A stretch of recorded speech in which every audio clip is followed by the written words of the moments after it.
Olá, bom dia a todos. Essa semana promete quando o assunto é reforma da Previdência. O governo federal já tem até encontro marcado com os governadores que estão envolvidos na aprovação. Eles devem se reunir com os ministros da Economia, com o secretário de Previdência e com os presidentes da Câmara e do Senado. O presidente do Senado, Davi Alcolumbre, disse que vai cobrar empenho dos governadores junto às bancadas dos estados para a proposta ser aprovada. E representantes da Comissão Nacional de Silvicultura da CNA aguardam que o MAPA dê apoio para a ampliação da remuneração dos produtores da cadeia. O grupo apresentou as principais demandas do setor da borracha natural à ministra, entre elas que o setor seja remunerado por aquilo que cultiva. O setor produtivo de borracha nacional produz apenas 40% da borracha consumida no país. São essas as informações desta segunda, direto daqui de Brasília. Catarina Martorelli para o SBA. E após 3 anos de pesquisas com gado de corte Nelore macho, a Embrapa agora vai realizar um experimento com novilhas da raça Nelore. Valdir Pacheco tem mais informações. Pesquisadores da Embrapa Agrosilvo Pastoril de Sinop, em Mato Grosso, estão iniciando uma nova etapa nas pesquisas com pecuária de corte em sistemas de integração lavoura, pecuária e floresta, ILPF. Após avaliar por 3 anos o ganho de peso de machos, os trabalhos agora serão direcionados a acompanhar novilhas da raça Nelore. Ao todo, são 160 novilhas de aproximadamente 1 ano de idade. Elas serão divididas em lotes e distribuídas em 4 sistemas diferentes. O trabalho de avaliação está sendo conduzido pelo pesquisador Dr. Luciano Lopes. Segundo ele, as novilhas serão inseminadas no meio do ano e o objetivo é acompanhar os animais nos diferentes sistemas produtivos. Basicamente serão 3 períodos, 3 fases distintas, vamos dizer assim. Uma primeira fase para a gente avaliar a puberdade desses animais, que seriam esses animais mais leves, até eles chegarem à aptidão em termos de peso, né, e a parte sexual. Num outro momento a gente vai avaliar alguns índices da reprodução. Na verdade, a gente vai avaliar alguns parâmetros fisiológicos ligados à reprodução desses animais, como hormônios, por exemplo. Esses animais serão então inseminados, acompanhamos a gestação e depois do parto a gente vai acompanhar a desmama dos produtos, ou seja, os bezerros que foram gerados a partir dessas novilhas. Essa avaliação eles serão submetidos em 4 diferentes sistemas. Quais são os 4? Isso, o sistema de pecuária solteira, que é a pecuária tradicional, 2 sistemas de silvopastoris, a gente está aqui no ranking triplo, que tem mais sombra pela área. Vai avaliar também um outro sistema que é o ranking simples, com sombra também, mas uma quantidade menor disponível para esses animais, justamente para tentar ver se tem alguma diferença entre o ranking simples e o ranking triplo, em termos do desenvolvimento desses animais e a parte produtiva. E um outro sistema que é o lavoura-pecuária. Então os animais teve um ciclo de lavoura de 2 anos, e esses animais depois permanecem um ciclo de pecuária por 2 anos. A pesquisa também envolverá ações com o uso de drones com sensores. Então, com o voo dos drones, além dessa parte da avaliação da forrageira, a gente vai tentar também avaliar o comportamento desses animais. Então, fazer os voos para a gente tentar identificar a posição desses animais, principalmente nessas áreas aqui, que são as que têm o sombreamento, né? Tem a projeção da sombra por essas árvores. Então, ver quais as horas que esses animais estão pastejando, se tem alguma preferência de face sul, face norte do ranking. Enfim, uma informação complementar também para tentar correlacionar isso com termos reprodutivos também. Esta pesquisa é realizada por meio de uma parceria entre a Embrapa e as associações de criadores de Mato Grosso, a Acrimate, e do norte do estado, a Acrinorte. Exato, a Acrimate a gente apresentou para as 2 instituições, na verdade. A gente apresentou esse projeto ano passado, eles aprovaram o projeto, isso em assembleia da Acrimate, e aí foi determinado um valor em termos monetários para nos auxiliar na condução da atividade. Com esse recurso foi possível a gente contratar 2 vaqueiros para ajudar na condução do experimento, o que efetivamente viabiliza a gente poder fazer o experimento, pela dificuldade de mão de obra que a gente tem. E a Acrinorte veio a contribuição através dos seus pecuaristas aí, fornecendo os animais para a gente poder rodar os sistemas. Valdir Pacheco para o SBA, Sistema Brasileiro do Agronegócio. Pesquisas já demonstraram que o consumidor está disposto a pagar mais por produtos saudáveis, nutritivos e produzidos de forma sustentável. Não é à toa que o gado criado no Pampa caiu no gosto de muita gente. A certificação das associações atesta a qualidade da carne e as raças Braford e Hereford já estão entre as mais consumidas. O programa da Associação Brasileira de Hereford e Braford completa 2 décadas de atuação com números espetaculares. Um total de 51 mil animais foram certificados no ano passado, número 22% maior que em 2017. O crescimento foi puxado pelos 3 mil produtores que fornecem bovinos para o programa. A gerente do Carne Pampa, Fabiana Rosa de Freitas, atribui os resultados à ampliação do conhecimento sobre os critérios para adquirir o animal, como idade, peso e cobertura de gordura. As raças HB, Hereford e Braford, elas vêm crescendo violentamente lá no Brasil, lá para cima, né? A gente sabe que no Rio Grande do Sul a pecuária ela está mais restrita pelo soja que vem crescendo, obviamente a questão financeira que vem detendo, né? Mas assim ela vem crescendo muito bem, cada vez mais. A raça é muito boa, né? Ela está em todo canto do Brasil. O Braford vem respondendo. O Hereford é mais para nós aqui pelas temperaturas, mas o Braford lá para cima tá indo muito bem. As pessoas que investem estão voltando a investir, tá aumentando os rebanhos e vai muito bem. É excelente a raça, é fora de série. Dentro do programa existe o selo Carne Certificada Hereford, que acompanha todas as marcas de carne certificadas pela associação, dando garantia de que o produto foi acompanhado e classificado pela entidade, desde a obtenção da matéria-prima, o animal vivo, até a expedição do produto final, que é a carne embalada. O selo atesta a presença das qualidades de sabor e suculência inerentes à raça Hereford e suas cruzas, e existentes também em animais da raça Braford, nos produtos cárneos produzidos para consumo humano, buscando estreitar ainda mais o relacionamento de confiança com todos os elos da cadeia produtiva e inserindo definitivamente a carne de alta qualidade produzida no Brasil no mercado internacional. Um trabalho que realmente começa lá no produtor rural, na sua propriedade, fazendo com que todo o manejo sanitário, o tipo de alimentação e também, muito importante salientar, que a genética HB, a genética Hereford e Braford, mantém essa qualidade no produto. O produto vem a culminar, né? O produto é a cereja do bolo, como nós dizemos, dessa genética de qualidade das nossas raças Hereford e Braford. Hoje, 6 frigoríficos integram a iniciativa, 2 deles no Rio Grande do Sul. Para este ano, a estimativa é seguir com o crescimento no número de abates e abrir novos mercados nas regiões centro-oeste e norte do país. O programa Carne Pampa, ele vem se desenvolvendo e ele vem crescendo não só no sul do país, Rio Grande do Sul, Santa Catarina e Paraná, mas ele também busca uma maior abrangência para a região centro-oeste e norte do país. Nós temos parcerias com frigoríficos e os produtores que abatem os seus lotes de gado do padrão Hereford ou Braford, eles recebem uma bonificação no final da cadeia. E o consumidor, ele tem a garantia de que aquele produto certificado, um produto diferenciado, é oriundo das raças Hereford e Braford, abatida com todo o controle, com toda a clareza, com toda a transparência, realizada na unidade industrial através dos nossos técnicos certificadores das indústrias que acompanham todo o processo. E você já ouviu falar em axaxairu?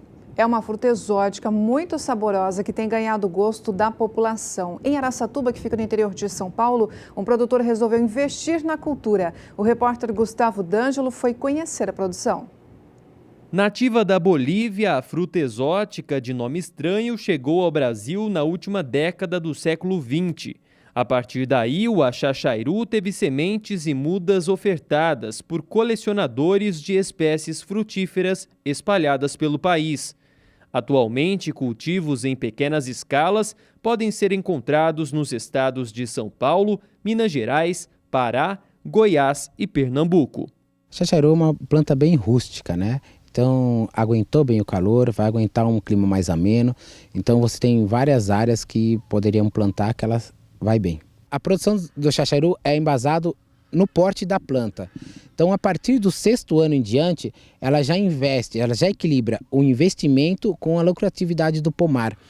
E aí você tem a partir daí só ganhos. Então você tem plantas cada vez mais produtivas, com ganhos cada vez melhores, né? Então plantas com 10 anos na literatura dá até 2.000 frutos.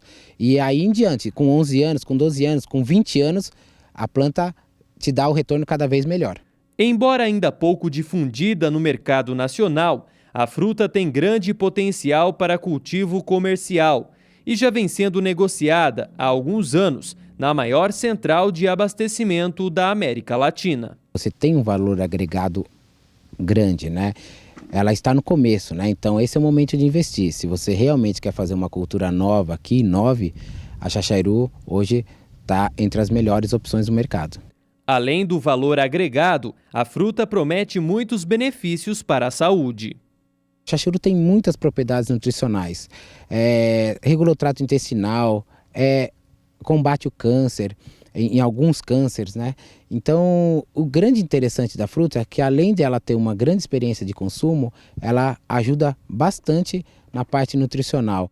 Este produtor de Araçatuba, interior de São Paulo, decidiu investir na cultura e diz estar muito satisfeito com a produção. Fazem 7 anos que eu plantei e ela me conquistou porque eu chupei a fruta e a própria fruta me conquistou. Se adaptou bem aqui em Araçatuba, seu Thales é um pioneiro nisso, né? O proprietário aqui sempre está buscando coisas novas, fez o plantio, se desenvolveu bem e hoje a gente está fechando o ciclo na produção, né? Aqui na propriedade do seu Thales são 500 pés de axaxairu. Quando é época da fruta, como agora, ele chega a colher de 30 a 40 caixas de 2 quilos por planta. Toda a produção tem destino certo, a CEAGESP de São Paulo. E o sucesso é tão grande que ele pretende aumentar a produção. Eu tenho umas seringueiras novas ainda, então estou pensando às vezes tirar um pouco, não é a área muito grande, para aumentar o plantio. Daqui em diante é só aumentar, né? E deixar cada vez o proprietário mais satisfeito com a cultura. Gustavo D'Angelo para o SBA. A Fundação MS organizou no município de Anaurilândia, em parceria com a Fazenda Estrela do Quiterói, um dia de campo para auxiliar o produtor rural a garantir sua produção de soja mesmo com estresse hídrico e térmico. O repórter Vinícius Souza esteve por lá e traz as informações. Foram 3 pesquisadores da Fundação MS palestrando no dia de campo. O principal tema abordou o estresse hídrico e térmico da soja pela baixa quantia de chuva esperada para os primeiros meses do ano. Outro assunto apresentado no dia de campo esteve relacionado à fertilidade do solo. Então, como aqui é uma região de pecuária, né? E a gente tem pastagens e grau de degradação muito elevado, então a gente tem um solo com baixa fertilidade, né? Então a gente colocou os trabalhos visando a construção da fertilidade desses solos. No preparo do perfil de solo, doses elevadas de calcário e aporte de gesso agrícola são fundamentais. Estresse hídrico e estresse térmico. O produtor rural que participou do dia de campo da Fazenda Estrela do Quiterói pôde ficar por dentro de como se adaptar a esse tipo de clima e a estiagem que aconteceu na região na safra 2018-2019 e como se prevenir para eventualidades que possam acontecer nas próximas colheitas. É o que explica este engenheiro agrônomo, que também foi um dos palestrantes do evento. Sem dúvida nenhuma, o principal problema dessa safra foi a falta de água. Foi um ano muito duro para a soja, muito quente e a falta de água. Então, em muitas situações, a alta temperatura e a alta insolação solar foi pior do que a falta d'água. Então, o ideal é o agricultor fazer um manejo de solo adequado, tentar aumentar a matéria orgânica no solo, colocar palha no sistema para ele suportar essa questão de falta de água e alta temperatura. Nos primeiros 10 dias de 2018, a chuva atingiu 68,4 milímetros, cenário diferente para 2019, com menos da metade. Se preparando para o futuro, Grigoli aponta cuidados que o produtor precisa ter para diminuir o impacto da escassez da chuva na safra 19-20. Na realidade, via de regra, no estado, nas regiões tradicionais, como a região de Maracaju, a região de Dourados, a gente indica para o agricultor o plantio em outubro, Muitos agricultores fazem o plantio em setembro porque usam ou soja convencional ou porque sacrificam a produção da soja em detrimento da safrinha de milho. Isso é uma decisão do produtor. Em termos técnicos, essas regiões devem plantar a partir de outubro. Aqui na região onde houve o dia de campo, aqui na região de Anaurilândia, o posicionamento de plantio deve ser em novembro, início de novembro em diante. Então, muitos agricultores, pela necessidade de fazer pasto após a soja, antecipam a semeadura para meados de outubro. Isso, sem dúvida nenhuma, aumenta o risco de cair numa janela de déficit hídrico, que faziam alguns anos que não ocorriam, mas infelizmente esse ano ocorreu e sem dúvida nenhuma, acometeu bastante a produtividade do estado como um todo. De acordo com o pesquisador André Bezerra, um levantamento feito pela AproSoja MS mostrou que as perdas nas lavouras de soja em janeiro podem ter chegado a 15%, mesmo com a regularização das chuvas no final do mês. O combo falta de chuva e tempo quente em algumas regiões do estado foi determinante, principalmente em culturas que estavam na fase de enchimento de grãos. A gente consegue estimar, né, mas não é um dado muito preciso, mas a gente consegue ver que tem muito abortamento de vagens, né, a planta limita o crescimento, então a gente imagina que pode chegar a uma perda aí de até 30%, dependendo da cultivar.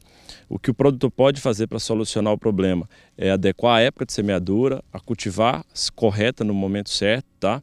E também adotar outras práticas, né, como semeadura em sistema de plantio direto, né, melhorar o perfil do solo, né? Então, desde o início, a base toda tem que ser bem feita, com perfil, com palhada, para que ele possa minimizar esses impactos, né? Impacto esse que o produtor já tem sentido na pele. Aqui nós tivemos vários períodos de estiagem e com esse período de estiagem havia alta temperatura, que a planta ela sofre muito com isso, né? Tivemos um período aí de mais de 40 graus, né? E não há questão dessas nossas áreas aqui, são os solos pouco argiloso, areia, então isso aí que veio atrapalhar bastante. Outro destaque do dia de campo foi a cultura do algodão, com um campo experimental da Cultivar. A proposta da AMPASul, Associação Sul-Mato-Grossense dos Produtores de Algodão, estar presente aqui nesse evento de dia de campo é apresentar a cultura do algodão, é testar a cultura do algodão. Essa é a proposta nossa de estar aqui. A associação fez uma parceria com outras entidades regionais e a proposta é testar mesmo a cultura. Aqui no passado já teve algodão, de um outro formato, com uma outra tecnologia, e deixou de existir. E hoje nós estamos testando a cultura do algodão no novo formato, com novos materiais, com tecnologias, biotecnologias diferentes, com mecanização. É totalmente diferente do algodão que foi produzido aqui há 10, 15, 20 anos atrás. Para a Edi, produtora rural, um evento como esse é de extrema importância ao produtor. A importância é o conhecimento que a Fundação traz, né, para a gente, com a realidade daqui, com o solo daqui. Então isso gera além de uma confiança muito grande do produtor com o trabalho da Fundação e do sindicato, que são parceiros, ele tem toda uma estrutura para saber melhor época de plantio, melhor semente, melhor adubo, enfim, ele tem N informações e a tecnologia ao seu favor. Vinícius Souza para o SBA.